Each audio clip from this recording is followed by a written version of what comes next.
Welcome, everyone. I'm Kyle Cleveland with Temple University, Japan's Institute of Contemporary Asian Studies. We have with us this evening Florentine Koppenborg, who is a scholar who's recently written a book entitled Japan's Nuclear Disaster and the Politics of Safety Governance. We're very pleased that we're co-hosting this. This is being co-sponsored by the German Institute of Japanese Studies, and I'd like to thank Dr. Barbara Holtis for her support in that institute. If you know anything about this issue, Germany occupies a kind of unique place in its view on nuclear power. It was one of the first countries immediately after the Fukushima nuclear disaster who decided to really fundamentally rethink its nuclear policies. I went to a conference in January of 2012. It was kind of an anti-nuclear conference in Yokohama. I would say a third of the people there were either German politicians, activists, scholars, or other people who had a lot of skin in this game. I think it's really important work. It's very timely work. And Florentine has done a lot of work on this over a number of years. It was part of her doctoral dissertation. She subsequently has revised this. The book has just now been published. If you're a Temple University person, the entire book is available online through the Temple University Library. And otherwise, I encourage you to purchase it because it really is, to my mind, from what I've seen, the best thing that's been written on this subject. So, Florentine, welcome and thank you for coming. Well, thank you. Well, thank you so much, Kyle, also for the invitation to speak here. My name is Florentine Koppenborg, and actually, this is rooted in my PhD research, and I didn't initially set out to study nuclear power for personal reasons, because as a German, I was born in 1986, just before the Chernobyl nuclear disaster. And so I guess one of my very first life experiences was my mother not daring to leave the house with me for weeks because there was no reliable information on radiation levels. And I grew up protesting against nuclear power just because I thought that's what you do. And this also, as a scholar, was a reason why I thought maybe I shouldn't be studying nuclear power or anti-nuclear movements. But then, when my original topic, Japan's climate policy, was in 2015 practically held hostage by METI, which refused to set Japan's climate targets until Japan had a nuclear policy target, I thought, this is interesting. There's something to this. And so in my research, I took the perspective of regulation theory, like a very dry political science perspective, also to force myself to look at this from a neutral vantage point. Because yes, full disclosure, I grew up anti-nuclear, but I was really interested to study how it turns out in another country. And today I'm happy to present to you the results on, Japan's nuclear disaster and the politics of safety governance, where I explain why Japan struggled to revive its nuclear power program. And in this book, it is basically what I've written about in this book. I'm not making an argument as to whether Japan should or should not have nuclear power, but I am presenting the reasons for why it's not progressing the way basically the government would like it to. So the starting point, of course, of my research was the Fukushima Daiichi nuclear accident and the public reaction in Japan, where public opinion on nuclear power shifted. So we saw that before the accident, the majority was in favor of either increasing or maintaining the share of nuclear power. Afterwards, there was a majority in favor of decreasing or phasing out nuclear power. Also in 2011 and 12, Japan experienced the largest public demonstrations in decades. And the question that was raised was whether Japan should phase out nuclear power. This question was highly controversial.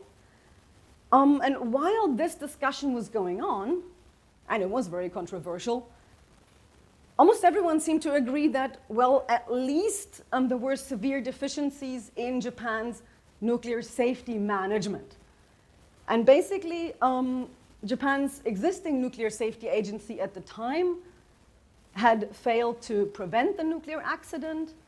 It had failed to gauge its severity correctly in the beginning. It took about a month until it actually reported back to the IAEA that it was a severe accident.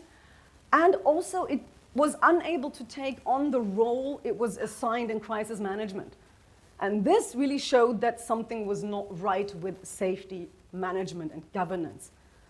So basically, the DPJ government at the time, together with the LDP and Komeito opposition, decided they should reform Japan's nuclear safety governance. And basically, they decided to establish an independent nuclear safety regulator based on the model of the US Nuclear Regulation Commission. And the idea was that this would enable Japan to smoothly restart nuclear power based on better safety standards, and based on these safety standards allowing Japan to regain trust in its nuclear safety program, which had been lost both domestically and internationally. So the political timeline basically was one where there was this bipartisan decision to establish the Nuclear Regulation Authority, short NRA, in order to restart nuclear power plants. That was in September of 2012. Shortly after, there was an election, and the LDP under Abe Shinzo was elected. Now, when late Prime Minister Abe Shinzo came into power, he pretty much immediately announced that Japan should restart all of its nuclear power plants within 3 years. So that was the goal. Now, this hasn't happened, but the government also adopted more longer-term targets, saying that, well, we're not going to aim at the 29% share of nuclear power in the electricity mix that Japan had in 2011, but at a slightly lower 20 to 22%, which is still 1/5. It's a considerable amount. This target was adopted in 2015 and was later reconfirmed in 2018 and again under the Suga government in 2021. Now, when we're looking at what has been happening in the past few years, we see that nuclear power has only provided between 3 and 7% of Japan's electricity, which is a far cry from the 20 to 22% goal, which of course is also the goal for 2030, but that's only 7 years away. So we haven't really seen much progress in that direction, even though the government is in favor and the arguably powerful Ministry of Economy, Trade and Industry is in favor as well. So my puzzle is, why are nuclear restarts progressing so slowly despite political and administrative support? What are the reasons? Now, as political scientists, we also try to rule out alternative explanations. One thing I often get asked is, oh, what about public demonstrations? Well, large protests subsided after 2012, so that's not an explanation for what's happening now. Another question I often get asked is, what about voters? Because we did see this shift in public opinion, but the critical stance on nuclear power has never translated into voting behavior, because the LDP, even though it does support nuclear power, has won one election after another since then. So that's not really the explanation either. Basically, at the turn of the year 2012 to 2013, it seemed like Japan was going back to how things were before the accident.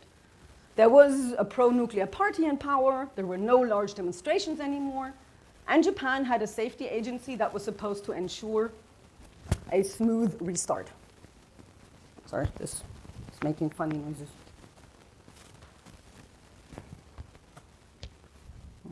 Hope that's a little better.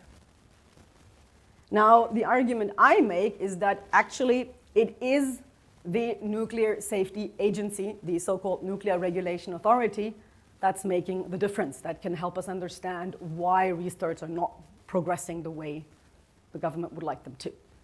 So at the time of its creation, very few expected this agency to actually become independent.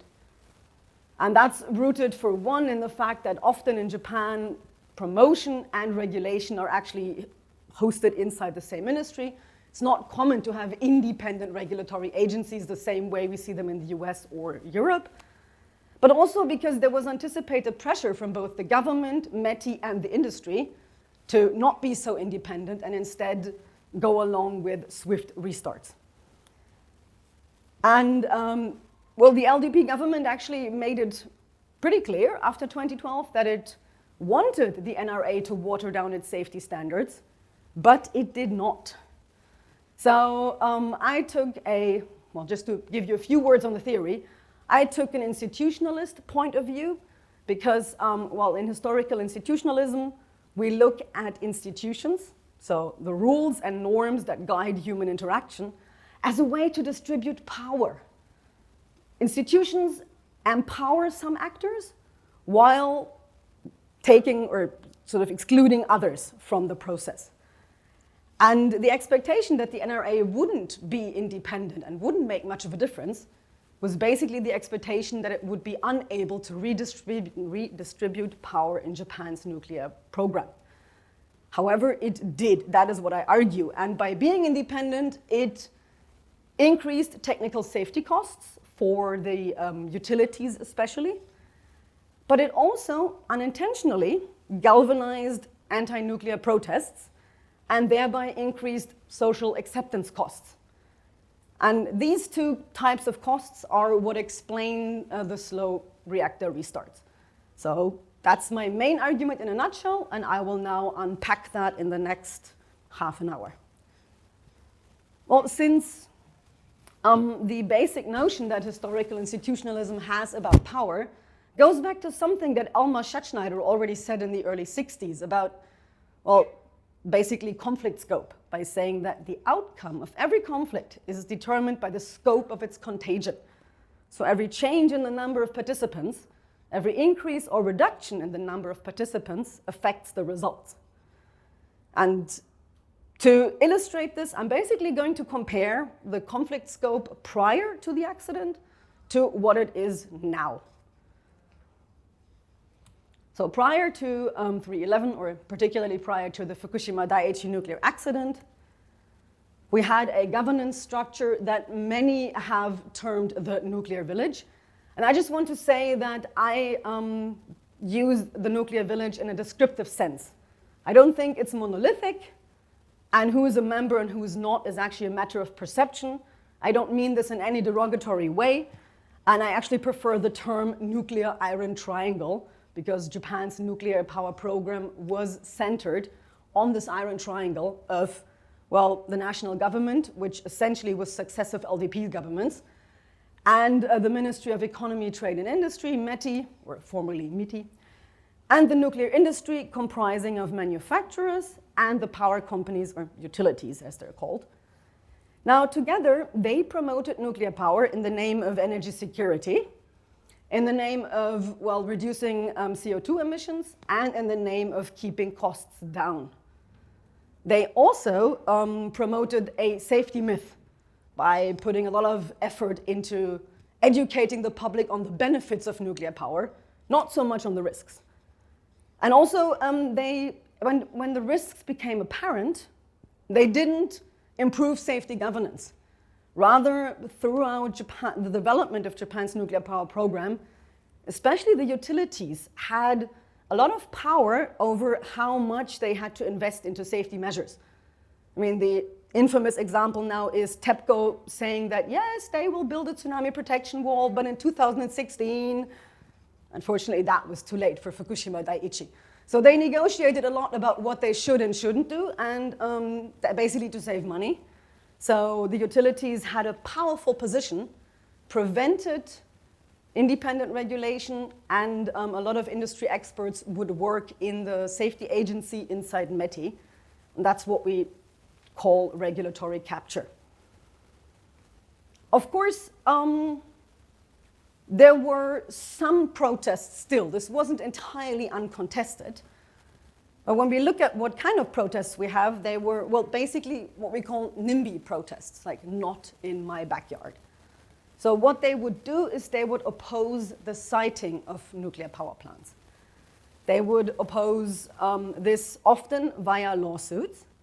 And between 1973 and 2010, a total of 15 lawsuits was filed against commercial nuclear power plants.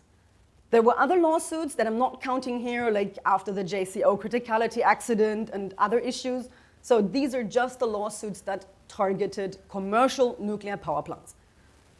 And what they tried to achieve was to either revoke the license, mainly, or to ban operations, but that was the minority of the lawsuits.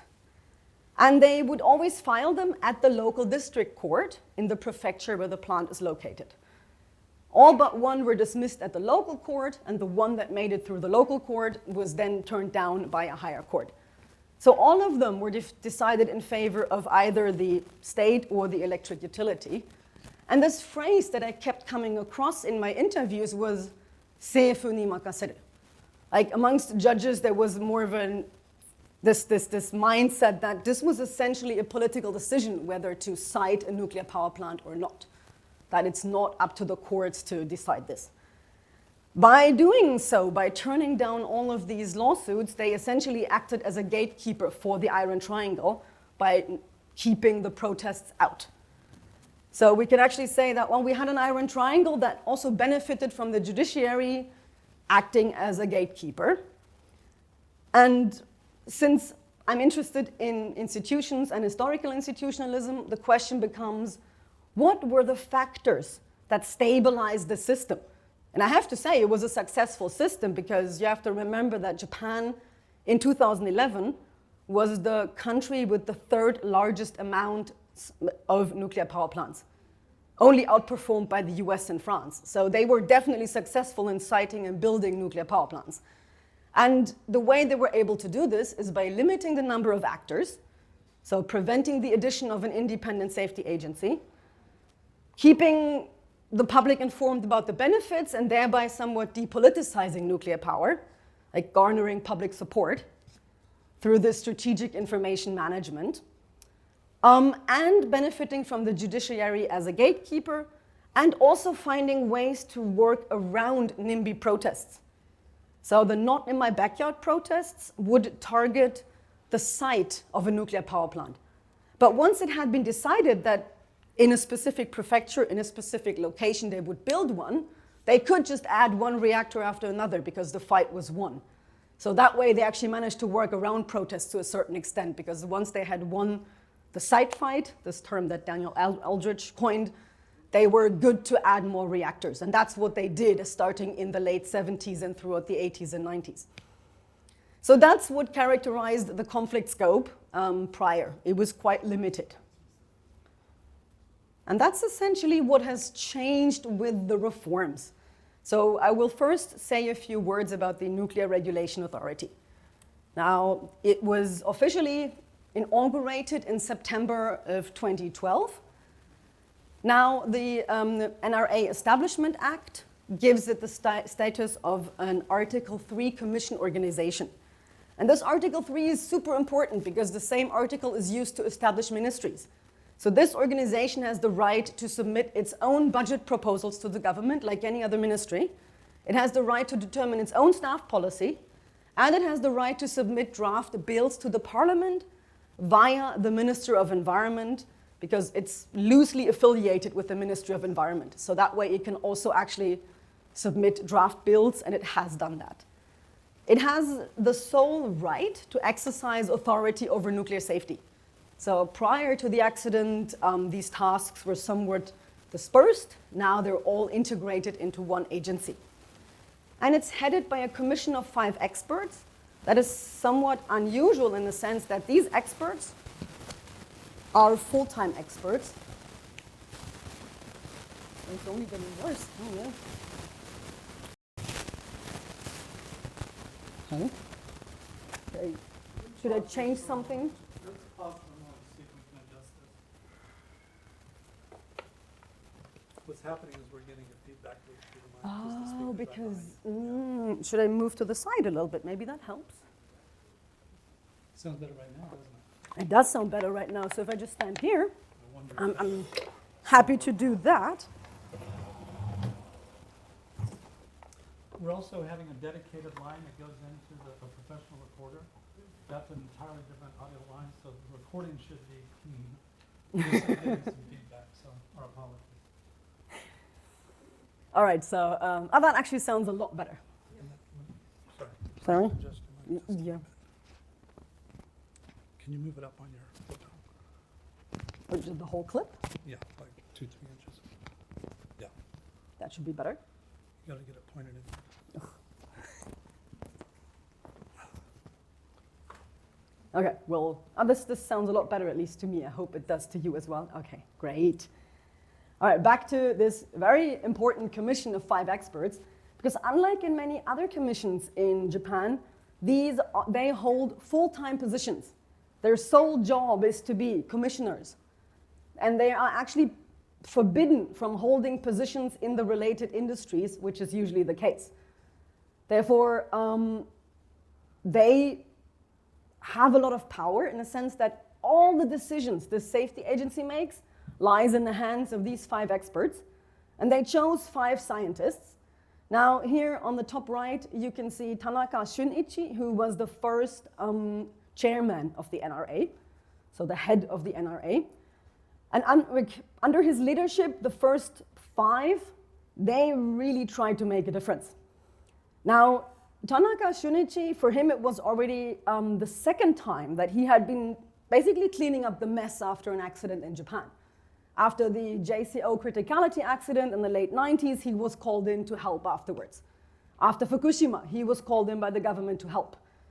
So then he was given the chance to create an agency that was supposed to basically improve nuclear safety. And together with, well, a whole number of people, but most notably also Oshima Kenzo, they really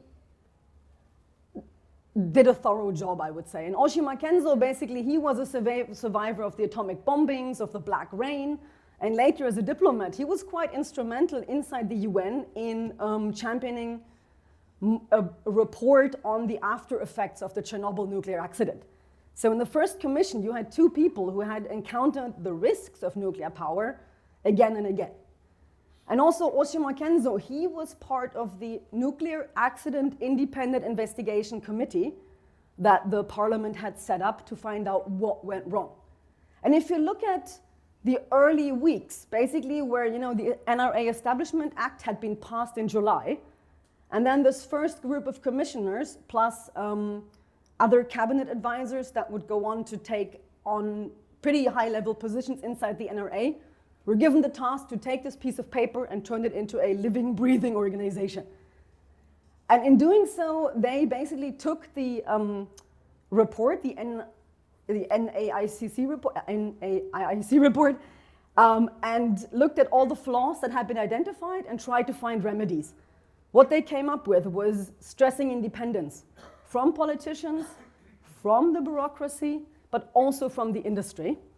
And just to give you an example of the political independence, they actually made a decision that the commissioners will have staggered terms of office, which means that they made sure that in the future, no one could replace the whole commission at once.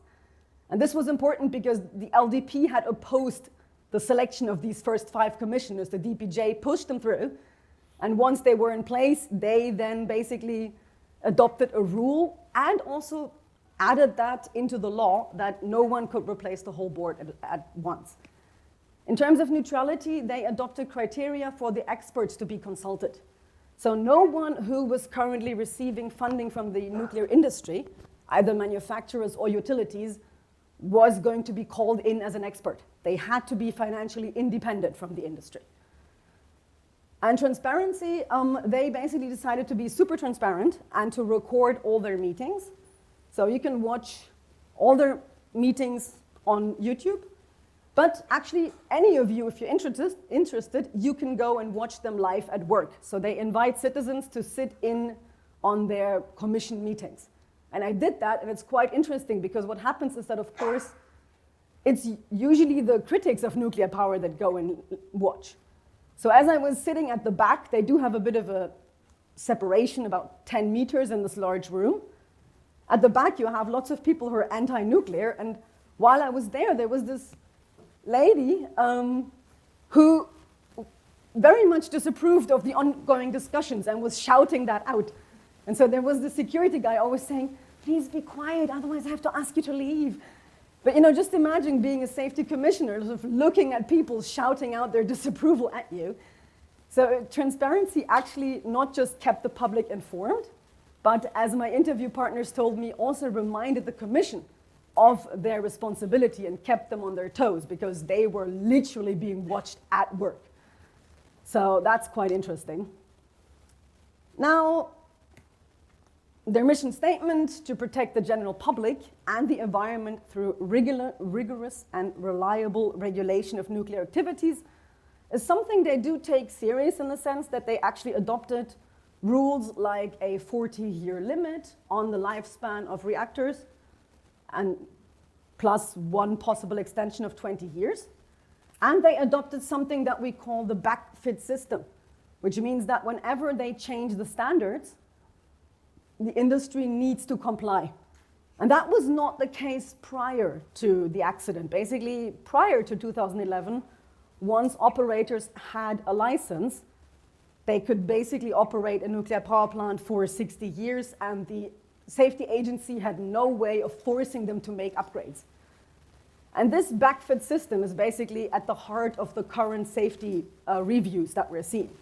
That the NRA, at any point in time when it improves its standards, can force utilities to comply or say we have to revoke your license if you're not implementing them.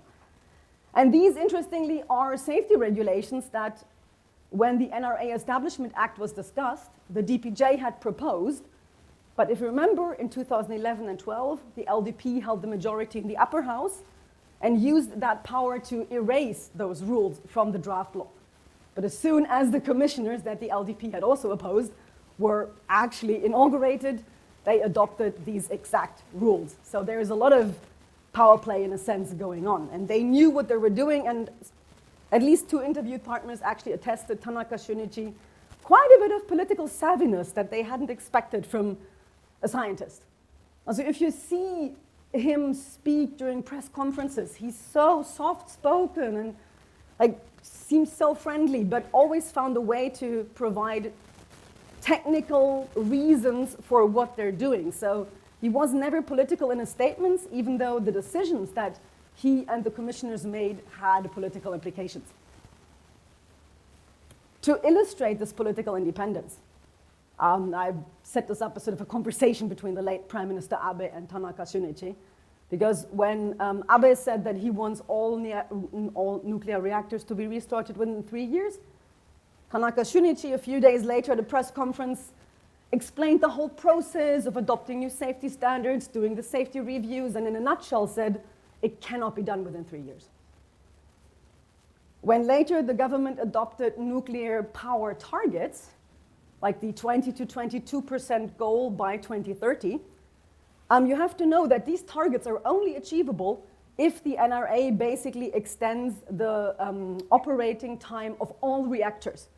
So meaning that the 20-year extension was supposed to be the rule, not the exception. The government very clearly communicated that they want the 40-year lifespan gone, but the NRA did not remove it. And interestingly, actually, Abe in 2016 said that the government is not going to restart any reactor unless the NRA regards itself, even though they have the 22% goal. So that was quite interesting that, the NRA really stood its ground here. In terms of the safety reviews, we can also look at that to see how strict they really are. Well, first of all, they took their time, or they are taking their time. So rather than approving all within 3 years, it's now 10 years later and they've approved 17 out of 27 ongoing safety reviews. From these reviews or the safety checks, we can learn that they are very strict when it comes to undisputable risks. Like, for example, the Tsuruga nuclear power plant, reactor number 1, sitting on top of an earthquake fault line. So it got shut down. Another example is that they're super strict when it comes to misconduct. So the Monju fast breeder was operated by the Japan Atomic Energy Agency, and basically they submitted reports about safety procedures without having done those. And that happened twice, and they were told that they are not fit to operate it, and that in the end led to a shutdown. Something similar is currently happening to TEPCO's Kashiwazaki Kariwa plant, which on paper has received green light for restarts, but during the on-site inspections, it became apparent that the safety protocol is extremely weak. For example, someone managed to enter the main control room using someone else's ID card, or they weren't able to prevent other outsiders from intruding into the premises. And so the NRA has been basically pushing them for years to make improvements. They still haven't. So just this month, the NRA decided to keep a ban on the restart until they actually get their safety act together. Therefore, when it comes to this apparent mismanagement, they are strict. Also, when it comes to the remote control rooms that every operator has to build. So a new rule is that they need control rooms that are a certain distance away, that are radiation proof, that have their own electricity source, so that basically in case of an accident, the plant can be operated remotely. Operators were given 5 years to achieve this. None of them met the deadline, and they asked for an extension, but weren't given it. Now, an area where the NRA is not as strict as it potentially could be, and that is risk assessments, including unverified risks. And this mainly goes back to earthquakes and volcanoes. Because in a nutshell, we don't have the means to say exactly when and where an earthquake will occur and how bad it will be, or when and where a volcano will erupt and how bad it will be. So for example, for the Sendai nuclear power plant, well, the operator did the risk assessment, but did not look at an earthquake fault line that runs on the seabed. So there they said, well, we can't really say how active it is because we can't go there and excavate the area around it like they did for Tsuruga. So we're going to exclude it. So that's what I mean with unverifiable risks. There are certain risks that we cannot assess precisely given the current means, and those are not addressed because if you did, you couldn't restart a single plant in Japan. Nevertheless, the technical safety costs have risen due to these new safety standards. And something interesting has been done by the newspapers. Basically, over the years, they have asked the operators, the power companies, how much they expect to invest to meet the safety standards. And well, the 2013 estimate you can see in yellow, the 2014 estimate you can see in, 2015 in green, 2019 in blue. 2013 was the year the new safety standards were published. So this tells you that when they were published on paper, the utilities expected them to be somewhat easy-ish to meet. I mean, collectively, they expected to invest 1.7 trillion yen, which is not peanuts, but it's a lot less than the 5 trillion yen that they collectively expected to invest in 2019 to meet those safety standards. So after 6 years of having experience with NRA safety checks. Therefore, the utilities, in a way you could say, didn't know what they were getting themselves into financially when they applied for safety reviews. And we've seen that for a lot of reactors, they haven't applied for safety checks. All right, so to kind of bring it all back together, I would like to return to this governance structure, where basically we still have the nuclear iron triangle very much in charge of setting nuclear policy goals. That hasn't changed. But we now have an independent safety agency that controls the implementation in the form of reactor restarts. So this idea that safety is now to be taken seriously here has translated into the addition of a new actor in the form of an independent safety agency. But what about protests? What about civil society? What about the judiciary? So the other factors that we had previously. Well, opinion polls are showing that, and here I have the ones by the Asahi, showed that this change in public opinion, so with the majority actually being opposed. And this was constant until last year, where under the impact of the Russian invasion of the Ukraine and rising energy prices, the public for the first time now says that they are actually in favor of restarting nuclear power plants. But for a long time, this was stable. But as I said, has not translated into voting decisions. But what we are seeing is that the lawsuits have increased in quantity. So we had 15 sort of over 4 decades prior to the accident, and in the 9 years after, we have 30 lawsuits. And here I'm actually very grateful to the Citizen Nuclear Information Center, which tracks them and provided the data that I could analyze it. Basically, 85% of all reactors seeking restarts are facing lawsuits, and 86% of all the positively concluded safety checks by the NRA are also facing this legal challenge. Now, what's interesting is that the NRA has unintentionally given this rather small group of now very well-organized local anti-nuclear activists more opportunities to sue. Right? This introduction of a 40-year license means that suddenly they have one more license to challenge. Before there was only one in the beginning, now there's one in the beginning and one after 40 years. So basically they've doubled the opportunities to challenge licenses. And now there is something that's called the PAZ, the Precautionary Action Zone. It's a 30-kilometer radius around the nuclear power plant for which the nuclear power plant, the operator, has to come up with emergency evacuation plans. This has huge implications because, well, before the accident, the anti-nuclear activists would sue in the local district court of the prefecture where the plant was located. Many plants are located somewhat close to prefectural borders. And if that 30-kilometer zone reaches into the next border, it involves the local government in that next prefecture and thereby also gives the local courts jurisdiction over the nuclear power plant, because the prefecture and the local government, they are affected. This has increased the number of courts where activists can file their lawsuits, and they're very actively making use of this. There's now an association of anti-nuclear lawyers that are coordinating to exploit exactly this. So I'm not saying that the NRA is causing protests, but it's galvanizing them by giving them more opportunities without ever having intended to do so.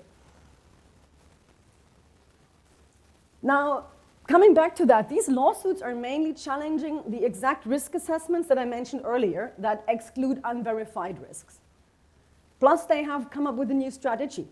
Instead of challenging the state directly by challenging the license, they are seeking an injunction, a ban, which is called a karishobun in Japanese.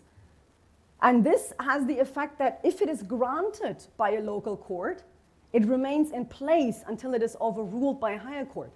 So even if it is overruled after 2 years, it can still take away 1 or 2 years of the operating time an operator, the time an operator has to generate the revenue necessary to make the safety investment worth it.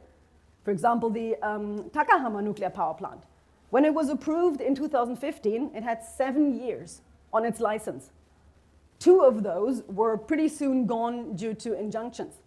So that, of course, has an impact on their business calculation, not knowing whether they might actually be shut down due to an injunction, especially since now we see a greater diversity in rulings.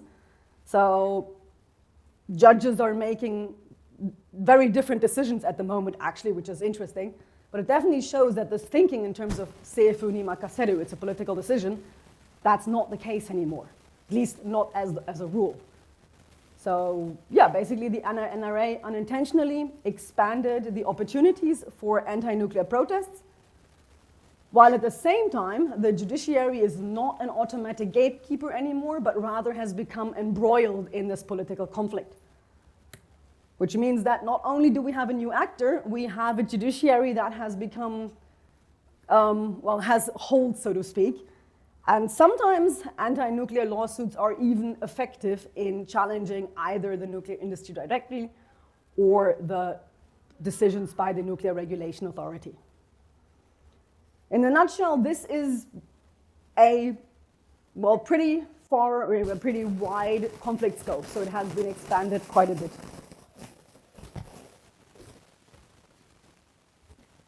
This microphone and I were not really getting along so well. I don't know what's wrong. Oh, that's better. So this expanded conflict scope has consequences.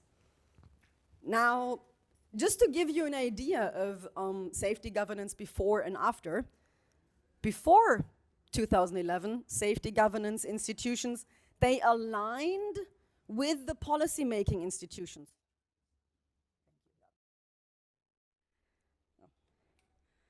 So basically, before the accident, both the safety governance institutions and the political decision-making institutions aligned to limit participation.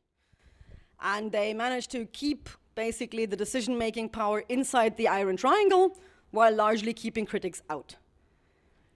Now that's not the case anymore, and this, in a way, illustrates the contrast between industry-led safety governance lacking in public accountability and independent and transparent safety regulation.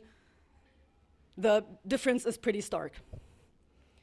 Now, of course, when we look at institutions, we also need to ask, is this new governance structure stable? Is this going to last?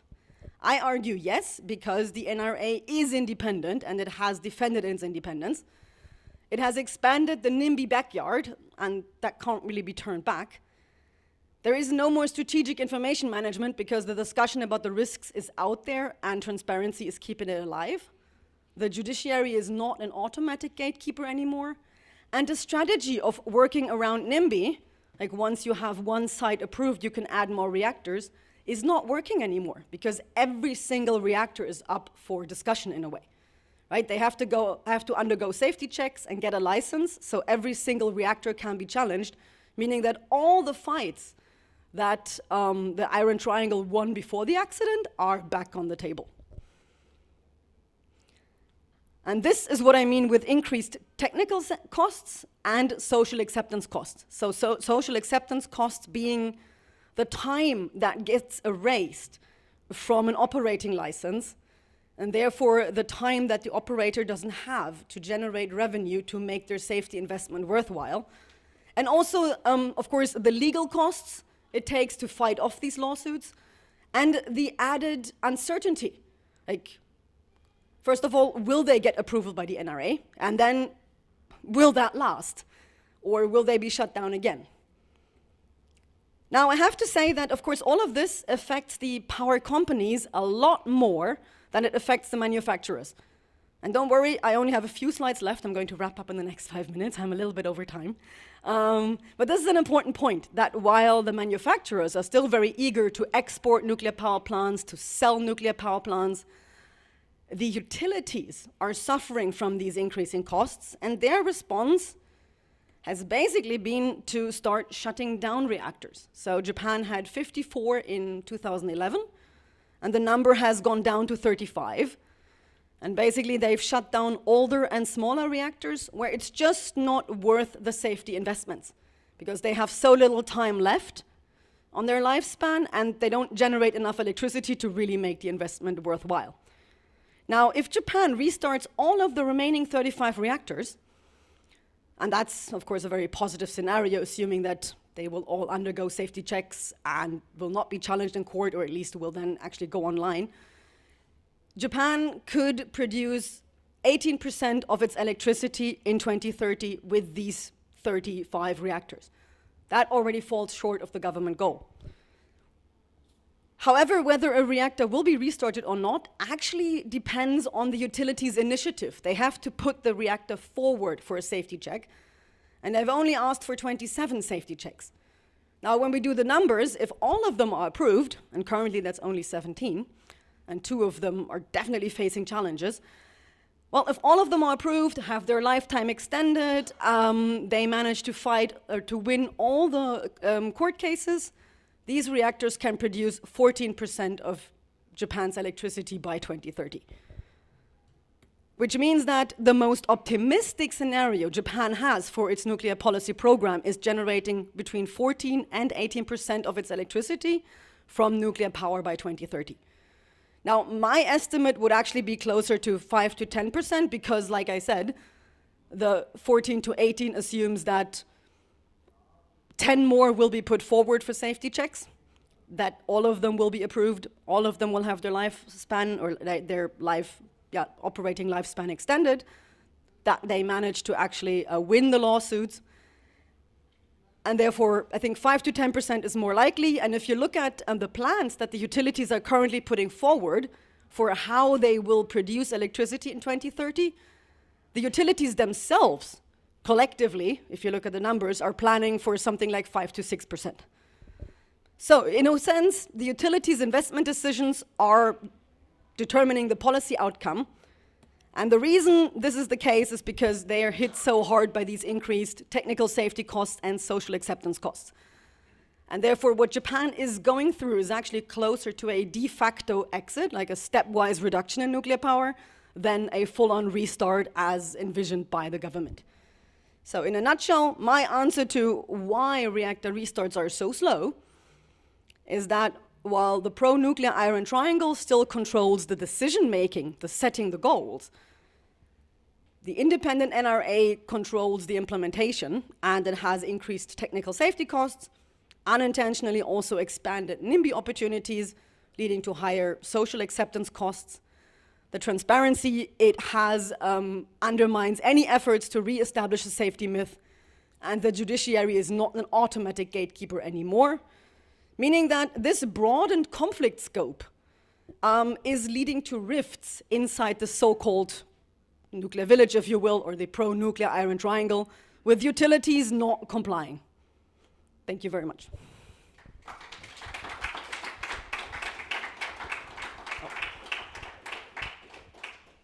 And if you want all the details, the book is coming out on June 15th, and if you buy it before then using the promotion code, you can get 30% off. Yeah. So everyone, if you would please stand up or speak quite loudly your question. Because of the mic situation, which has been rather complicated, it might be easier if we just repeated your question so that they can pick up. There's about 45 people on the Zoom recording right now. So if anyone has any questions, please.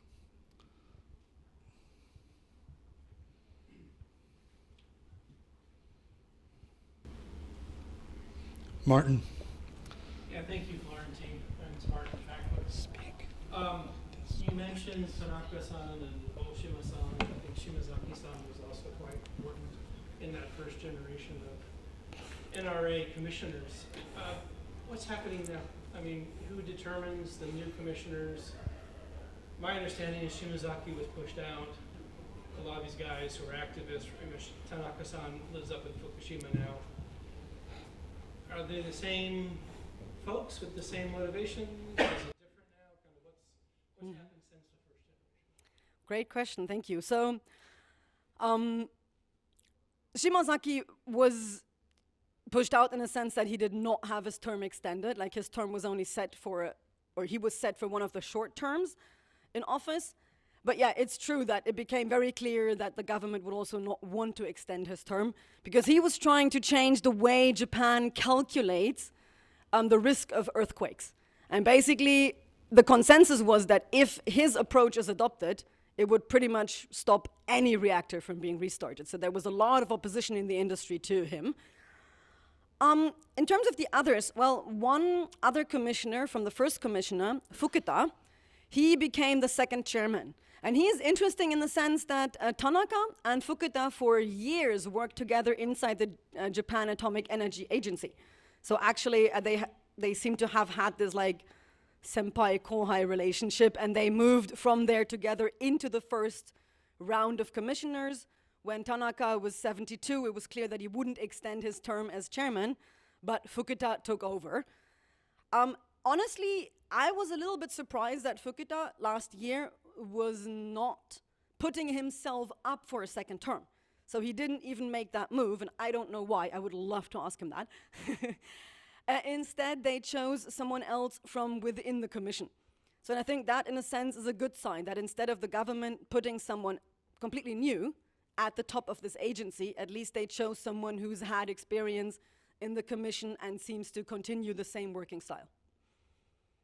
Is that your sense with the whole 5 people? Are they continuing this policy you mentioned, or you would think that their weak point would be appointments, right? And if does the LDP control the appointments?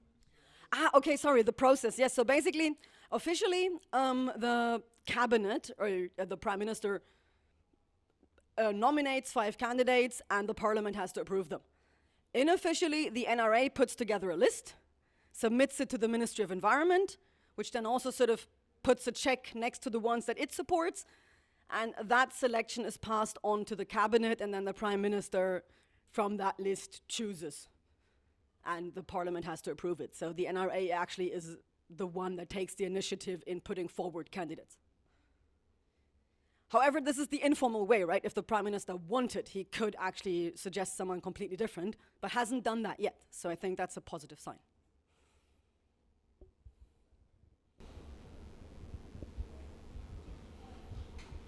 I just have a simple legal question. You know, your overall pick, by the way, tremendous presentation. Your overall picture is that the NRA is independent and has raised very high regulatory standards. As we sit here, we should think that nuclear power is a lot safer today in Japan than it has been in the past. Great. And then you talk about these lawsuits that are filed, and you mentioned injunctions, right? Kaishoga. And I would think it would be very, have any kaishoga been actually issued by Japanese courts? It would seem to be very strange because this independent regulatory agency has approved restarts, approved other aspects.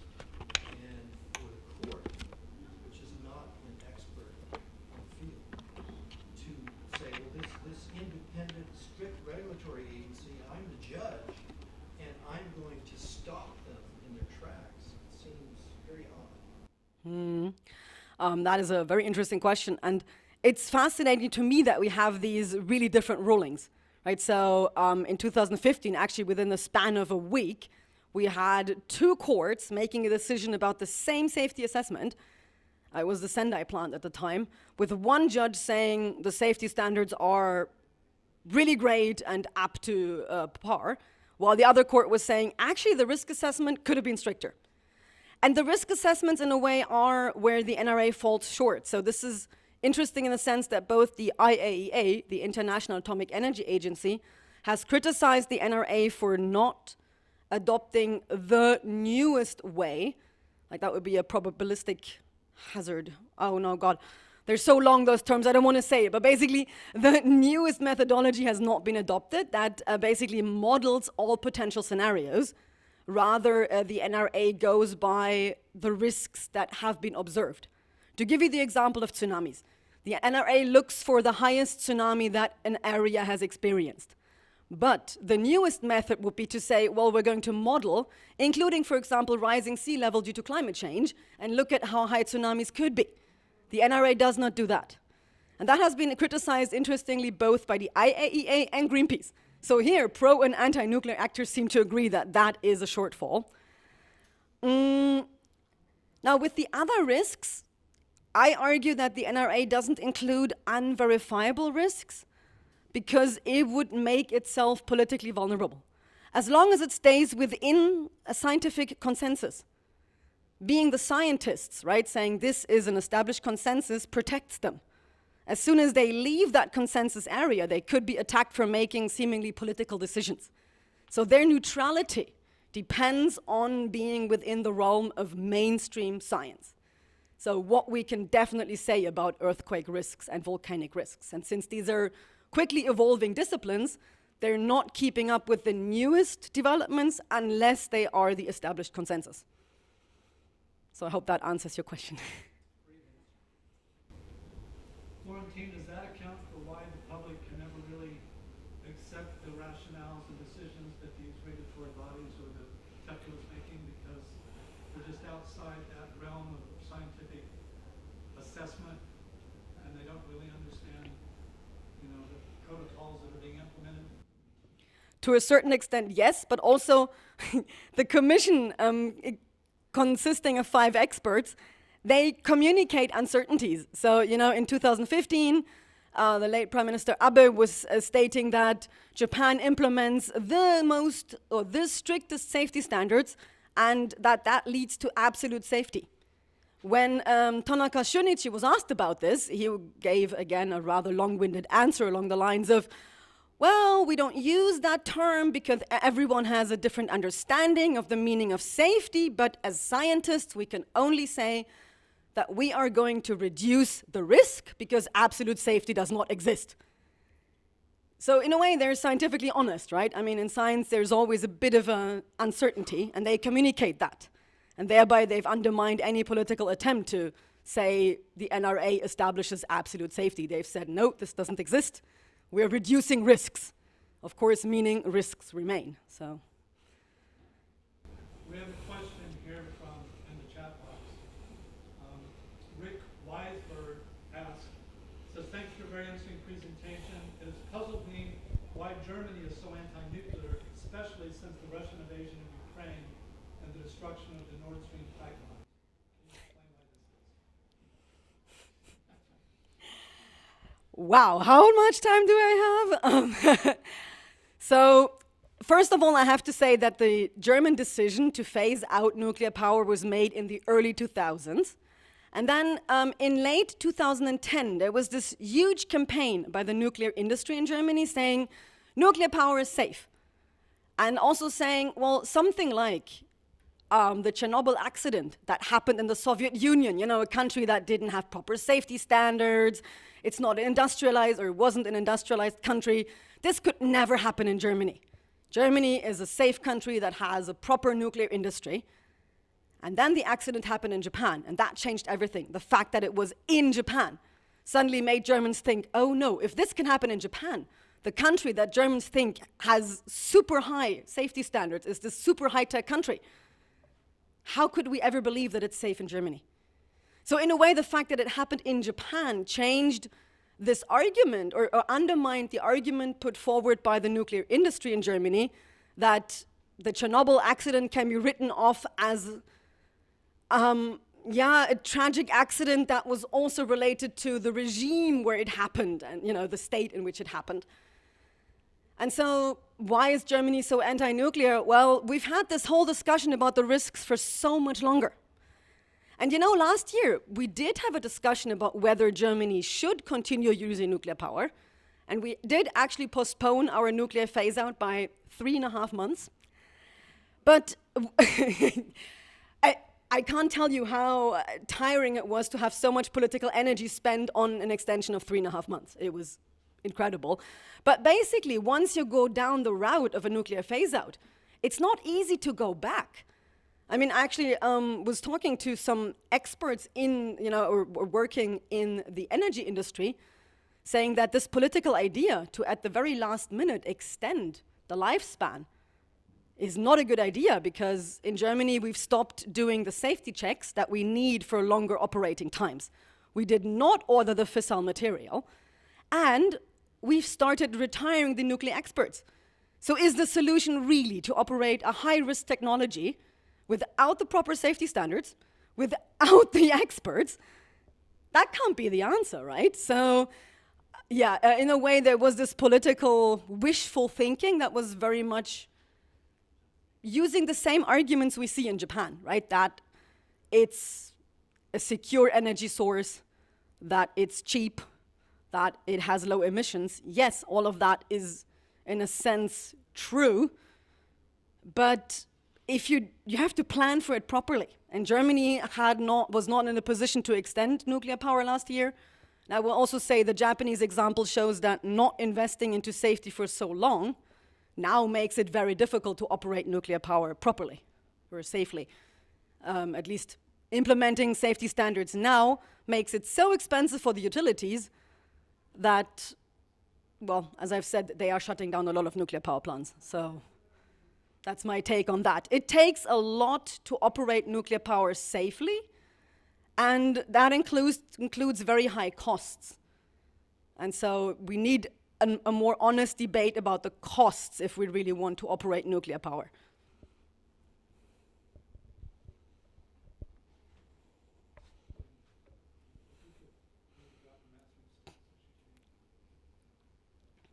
Thank you. Nishimura, editorial writer of Hokkaido Shimbun. One of the efforts of Japanese government focusing on is to build a new facility for nuclear waste for a long time. So do you think the success or failure of the plan, which is going on actually in Hokkaido, western side, do you think that will affect the government's plan for the future, for example, in 2030, with nuclear power plant? Oh, very good question. Thank you for that. Because in a way, the government has a dilemma. The government cannot give up nuclear power unless it has a final storage site. The reason being that the government has contracts with the nuclear power plant operators to store the spent nuclear fuel on site as long as Japan has a nuclear power program and the plan to have a nuclear fuel cycle, so to reprocess and then use mixed fuels. And as soon as basically the government gives up nuclear power and the nuclear fuel cycle, all the operators could just hand their waste to the government.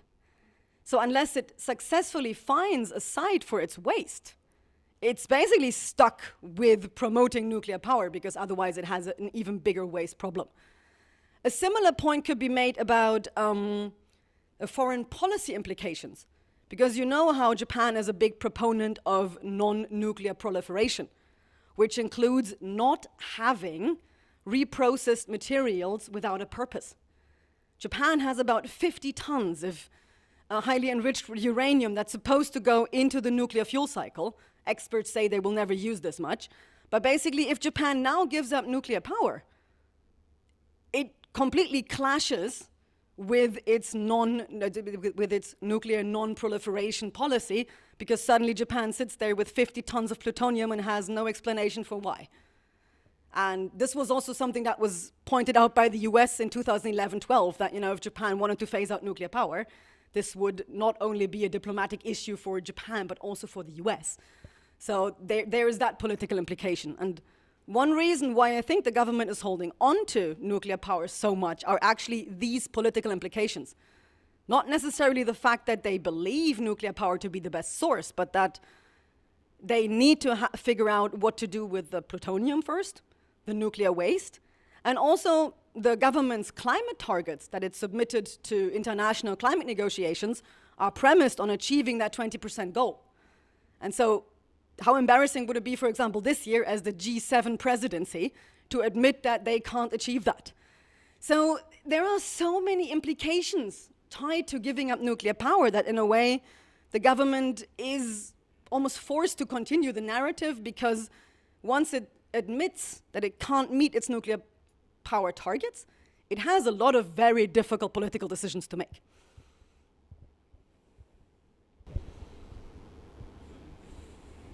Thank you, Florentine, for an excellent presentation. I have a question about whether you look at the role of the Minister of Environment. In Japan, as you know, we're discussing a lot about to achieve the net zero. And one of the things that VG is saying, that the reason why we need to keep using the nuclear power is that because of the geographical reason, Japan is able to introduce a lot of renewables, so we still need to use nuclear.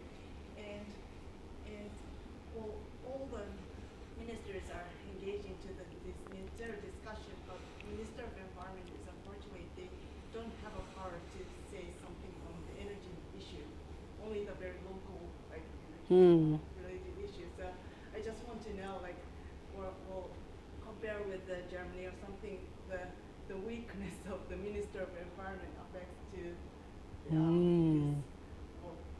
difficulty of regulating nuclear power. Yeah, a fascinating question. Well, I would argue that the fact that the Ministry of Environment is weak, as in it's not involved in setting climate targets, it also, unlike METI, doesn't have any reason to pressure the NRA. And since actually the NRA is loosely tied to the Ministry of Environment, the Ministry of Environment leaving the NRA alone actually helps NRA independence. That they haven't shown, or the Ministry of Environment hasn't shown any sign of trying to use that connection in any way. And by now it's also interesting that, well, the Ministry of Environment has about 2,000 officials. The NRA has grown to about 1,000, so it's half the size of its like mother ministry by now, and is thankfully left alone by the Ministry of Environment, which helps protect independence.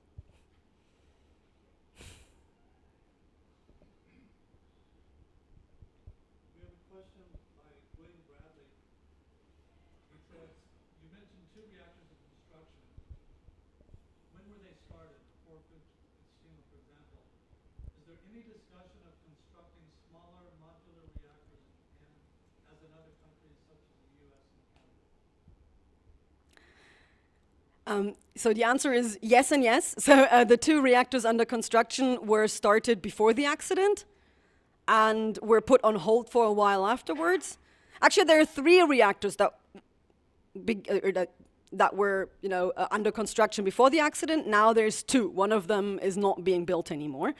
And this discussion about small modular reactors, well, we actually saw that popping up this year when the government adopted the GX strategy, right, where the idea is that Japan should build next generation nuclear power plants in the future. Well, the fact that this is still not market-ready technology, to me, makes this a future issue. And if you look at the discussion about nuclear power that we saw in the 70s and 80s, a lot of the experts then were also hoping that this generation will be more standardized and easier to build and more modular. And so, in a way, with the next generation, once it's market-ready and it's actually quicker to build and really is more modular in practice, I believe it. I believe it when I see it. Until then, I remain a skeptic. But yes, the government is pushing that. So in the GX strategy, it put that in there. Question only is, will the utilities actually build those? That remains to be seen. Moko Takeda asks, what role do you think TEPCO played in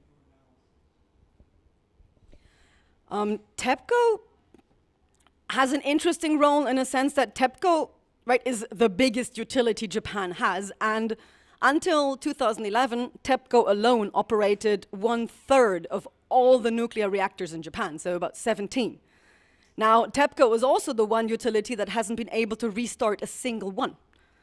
So Fukushima Daiichi had 6 reactors that were shut down, of course, after the accident because they were damaged, and there was no sort of scenario in which they could be restarted. Then TEPCO is the one utility that's really also facing opposition from local politicians. So apart from TEPCO, it's unclear. Like, there's no clear image of whether local politics is pro or anti. It keeps changing depending on who's elected. But TEPCO has faced severe opposition and therefore had to shut down the Fukushima Daini with 4 reactors because the Fukushima governor was saying there's no way he's going to approve restarts. Now, TEPCO also has the Kashiwazaki Kariwa plant outside of Fukushima, and there it has applied for restarting 2 out of 7 reactors. And while the NRA has technically given green light, like on paper, the on-site inspections have revealed these safety management issues, which is why they're not being restarted at the moment. But also local politicians have requested that in exchange for 2 being restarted, at least 1 or 2 of the other ones are shut down. So TEPCO really is facing local opposition, and I think it's in a way symbolic that, TEPCO, the biggest champion of nuclear power Japan has had, the biggest lobby voice, seems to now be somewhat running out of reactors to restart. So I think that's symbolic of what's happening in Japan. They've lost their power. And with TEPCO losing power, the whole group of power utilities or power companies has lost lobby power because TEPCO always used to be their biggest voice. And now that TEPCO doesn't have a voice anymore, the whole group has somewhat lost a voice. And so TEPCO is quite an interesting example.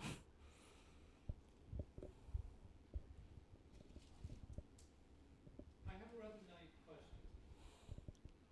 Are you pro or anti-nuclear? Or do you accept that distinction and that dichotomy? I am, you could say, pro-nuclear if we are honest about the costs. The thing that bugs me is the fact that nuclear power was only possible because the state gave massive subsidies to local host communities. That was never included in the oh-so-cheap price of nuclear power.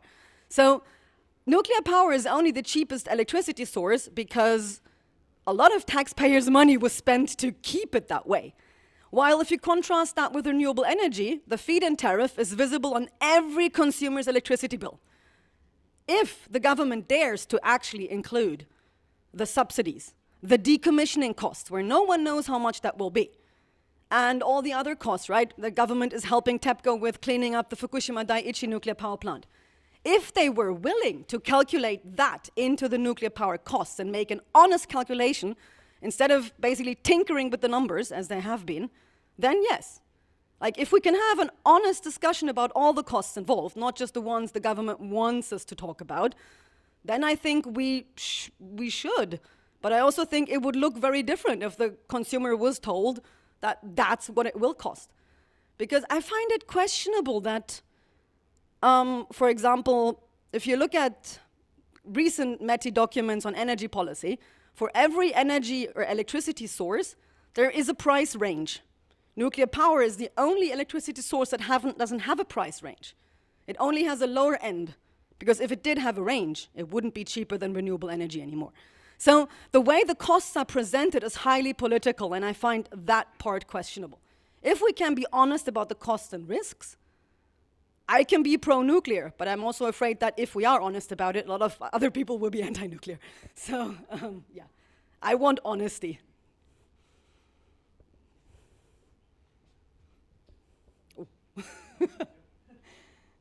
Florentine, thank you for your presentation. It's very, very interesting. Just to go back to the international environment again, Sweden, for example, seems to have done a reversal on nuclear power. I was just wondering if you could comment on that.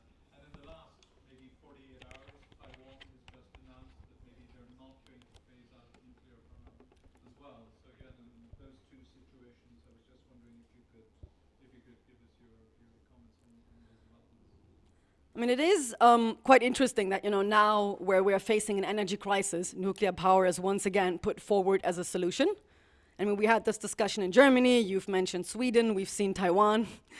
And to me, it seems to be almost like a déjà vu, where, in the early 2000s, when energy prices rose, countries started talking about a nuclear renaissance and needing nuclear power. And also, in Japan this year, there was the discussion about needing new nuclear power plants. So this, to me, is ultimately a political discussion, and we've seen it in the past. But if you look at the numbers, in the past, it hasn't stopped the global nuclear industry downturn. And in a way, well, as someone who studies energy transitions, when things get critical, like when those who have an interest in pursuing nuclear power see their interests threatened or see an opportunity to once again present their interests as a solution, they will do that. That's how the political discourse works. I can't really comment on Sweden and Taiwan too much because I haven't looked into the discussion in great detail, to be honest. So looking at Japan, though, it's quite fascinating that actually this year, it was the first time the government, led by Kishida, attacked the NRA's independence. So against this backdrop of the Russian invasion of Ukraine and rising energy prices, the government for the first time actually attacked the NRA's competencies by basically removing the 40-year lifespan limit from the law. So, I mentioned earlier how the NRA adopted this despite LDP opposition and despite METI opposition. They took this as an opportunity to remove that limit. However, the NRA responded in an interesting way. They are not willing to give up their independence quite so quickly. So the 40-year lifespan limit, right? Basically what that means in practice is that after 40 years, the operator needs to have another safety check and needs to get green light by the NRA again. So now that the government has removed this official 40-year lifespan limit, the NRA said, okay, if you're going to remove the 40-year limit and the 60-year limit, so in that sense, actually Japan is moving in the direction the US discourse is moving in, the NRA wants to make sure that plants are safe and will conduct safety checks after 30 years. So their response to the official removal of the 40-year limit is to say, well, actually the first license is only valid for 30 years, then you need to get another one, and then every 10 years. So they've once again, in response to the government wanting to extend the operating lifetime indefinitely, responded by doubling the number of safety licenses required.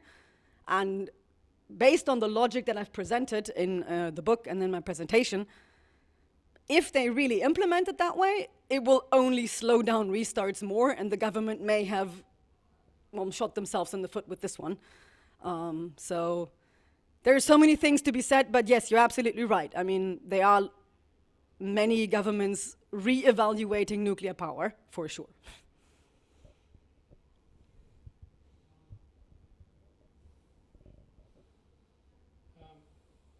If I understood your presentation correctly, utilities have put 27 reactors forward for restart. 17 of them approved, is it? We're now 12 years after Fukushima and 11 years after the creation of the NRA. Why is it taking so long? Is this a regulatory process issue, or is there something else here? Well, for one, you have to take into account how big some of these construction projects are, right? I mean, building a tsunami protection wall of about 30, 40 meters is not done in a year. It really takes a while. And also, some of the new rules include things like fireproof cables. Well, it takes a while to practically rewire an entire nuclear power plant. So these are gigantic projects. That's why it takes a while, but also we're only seeing 27 safety reviews because utilities have only asked for 27 safety reviews. And it seems like they were trying to wait and see what would happen before putting all of them forward and making the investment. And yeah, the simple fact that some of the requirements were simply not met. I mean, after 5 years, they still hadn't built the remote control rooms.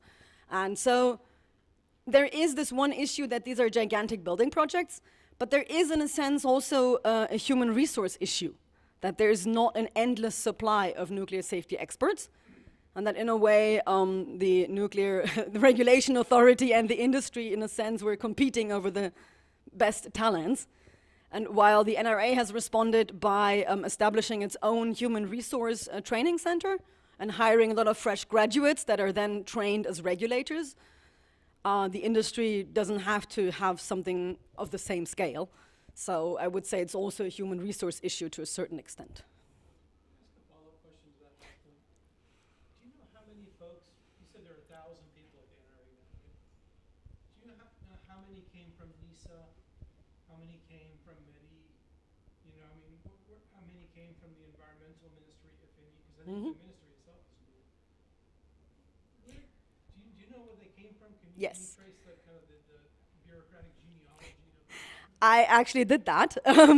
And so I was very fortunate that someone inside the NRA was willing to talk to me. And we did 3 long interviews, each at least 1.5 hours. And over the years, I was repeatedly handed documents that actually show these staff transfers. At some point, I was actually curious and sort of asked that person, like, why are you doing this? I mean, I'm spending so much time and energy on keeping me informed as a researcher. And the response was, well, that was that person's personal interpretation of transparency.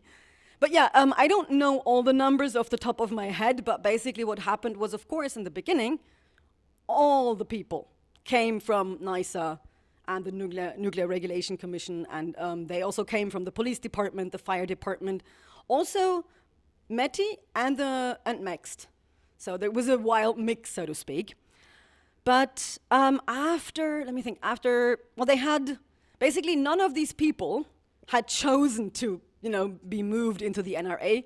So they were given a 5-year period in which they could choose whether they wanted to stay inside the NRA or go back.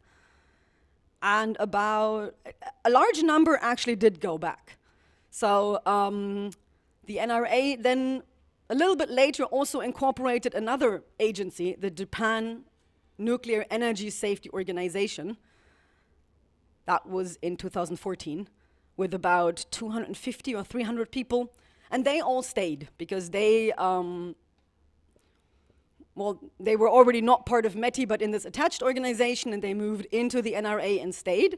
But yeah, basically it took until 2018 or 19 until the NRA was even able to fill all the positions, because they struggled to find people, so to speak. So they tried to hire mid-career experts, but they've also been hiring between 20 and 30 fresh graduates every year, and they're training them. So yes, initially a lot of people came from other ministries, but as they started to leave again, they had to find other people. And if I remember correctly, in 2017, that about 35% of the people were already hired by the NRA, and that share keeps rising every year. So they were very aware of this. And basically, very early on, they established this training program. So everyone who came from a different ministry or a different organization had to undergo basic training on how the NRA works. So that was very important to them to have classes early on, and they also invited a lot of international experts. So regularly they send people abroad, about 6 per year, to the US NRC, but also the Nuclear Safety Organization inside the OECD, etc. And then they also invited trainers from the US NRC to basically give the staff an introduction into independent safety regulation. So they really made an effort to diversify. But yeah, I would say it's an ongoing effort, because there is that shortage of people, and the training program is quite important. One of NISA's flaws was it had the head of NISA, for example, when he was called into the Conte to explain to Kamalto what's happening at Fukushima Daiichi, he had no idea how a reactor worked. Yeah. And NISA as an organization had people, they had no idea how these things actually worked, which is a big difference with the NRC, for example. JANSA, which you mentioned, was created because it was meant to be people from industry brought in to advise NISA on how these pumps and pressure vessels, et cetera, actually function. And to be able to go in and do tests and actually determine whether or not the pieces are in the right places and everything is actually supposed to work. How has the NRA dealt with this problem of expertise? Do they, for example, in the US, you have 2 centers of expertise, right? You have the industry and you have the NIMBY. And the government is able to draw from these different places to get expertise. How has the NRA dealt with this question of expertise? So people actually know how a reactor works, people actually know, how these things function, because that's such a crucial issue. If you're a bureaucrat from Todai, I'm sorry to the Todai kids, you don't know how these things work, right? Well, they don't hire bureaucrats from Todai, but I know what you mean. I mean, first of all, in the commission is actually staffed with nuclear engineers, with seismologists, etc. So first of all, it's headed by experts that cover all the fields that the NRA is responsible for, which is nuclear safety, but also safeguarding and security. And yes, they took in all these Janus people. And in a way, I guess they were actually happy to have them, because they had the expertise. But a lot of them are also more sort of seasoned staff, right? The average age of the Janus employee was, I think, almost 55. So they will not stay very long. But either way, retraining from the very beginning was something they did. So even in 2013-14, they would train them with people, for example, from the US. And they've expanded on this. So during one interview, I was given a tour of 2 training control rooms the NRA has inside the building. One is modeled on the older type, where you actually have physical switches. The other one is the digital version. So they do have these training reactors, and basically everyone who enters the NRA has to do at least a year of training to get a basic knowledge of nuclear engineering. And they have by now established 3 career paths, so you can either become sort of a generalist and still learn how a nuclear reactor works, but be more of an accountant, for example, or someone working in the admin part of the agency. Or you can become a research specialist, or you can focus on, for example, becoming a nuclear safety inspector. And these are all like 2-year training courses that everyone who joins them has to go through. And if you want to become a nuclear inspector, you also have to take a test at the end and get a license to show that you know what you're doing, because of course that's very important that when they send them to the site, they need to be good. So I think in a nutshell, they were aware of the flaws, and that's the good thing, that actually one of their goals was to avoid regulatory capture based on a lack of expertise. Like they explicitly stated that and spent a lot of time and money to make that happen. And in that sense, being honest about what's lacking and implementing a program to tackle that, that is one reason why they are successful. Like in a way, they put their scientific mind to what were the flaws and how can we improve it. Not saying it's perfect, but definitely so much better than before. So one last question, and I think it's fortunate that it's by Suzuki Tatsujiro, Oh. who is the former vice chairman of Japan's Atomic Energy Commission. I participated in a conference at the National Science Foundation conference at UC Berkeley, was the keynote speaker there. He's also spoken here at the university about his research on this, and in the chat box I've linked in an access to that video which we have archived. He asked the question here. One second. It says, thank you for excellent presentation. My overall question is that do you think Japan has learned a lesson from the Fukushima accident? Well, very good question, and Tatsu, thank you so much for being here. I'm happy to, see that you're online. Have they learned something? Well, the nuclear regulators are certainly doing their best to keep those lessons alive. Whether politicians have learned all that much, if we're looking at what they did this year by wanting to extend the operating lifespan pretty much indefinitely, I doubt it. So inside the agency, we've definitely seen a lot of learning. But human memory tends to be rather short, right? So people are forgetting the accident. And just when we look at public opinion shifting again, it seems that, well, human attention span is somewhat short and lessons can be forgotten. So I actually think it's very important that the NRA is so transparent about the risks. And something they also pointed out to me that I wasn't aware of is that basically every year they submit a report to the parliament about what we have learned now about the accident.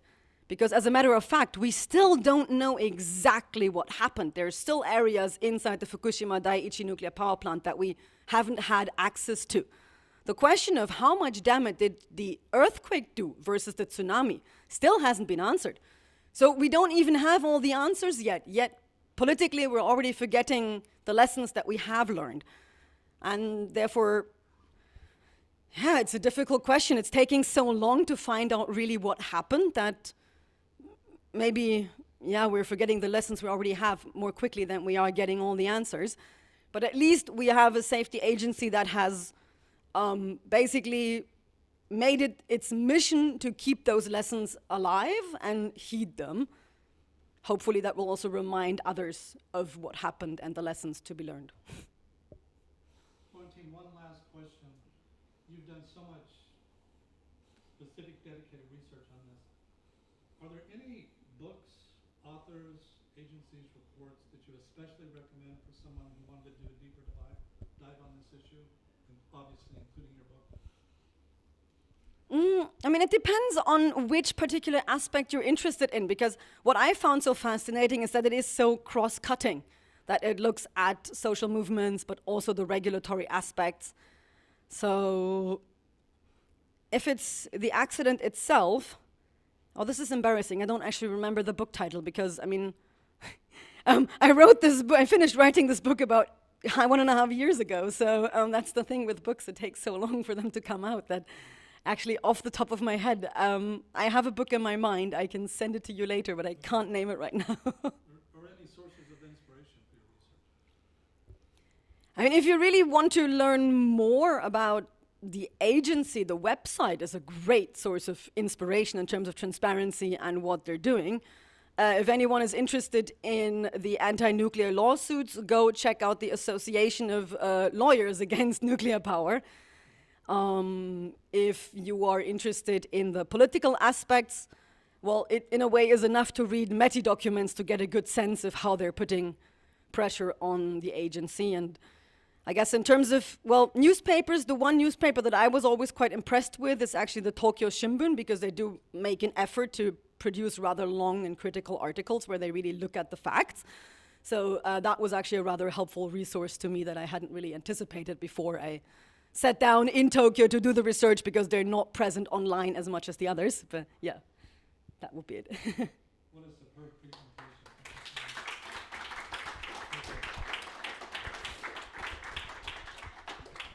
Everyone, thank you for your great questions and your patience with our audiovisual setup. I think we have a good recording because we have a direct line into a professional grade recorder. We archive these lectures. We do about 40 to 50 lectures per year. We've probably done 20 or more lectures, including Martin Fackler here, who's in the audience, asked several questions on these issues. It'll take a few days to turn this recording around, but in there you can also follow through and see some other related things. And if you want to email me or the Institute, I can provide some recommendations. On the issue of lawsuits, David Johnson, who's a criminologist at the University of Hawaii, has written an interesting paper on this recently. It's in the Asia Pacific Journal, Japan Focus, which is readily available online. Yeah, there's... Tom, what is the name of the book that you were mentioning earlier? You brought it with you. Meltdown by Yuichi Funabashi's Funabashi's book, Meltdown, which is kind of a definitive study on that, right?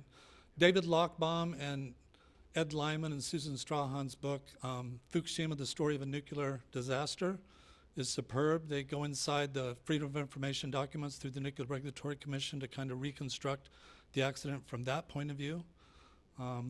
Charles Casto has a book called Total Station Blackout. There is a developing literature on this, and this is a great contribution to that literature, the work that you've done, Florentine. So thank you, everyone, for this evening.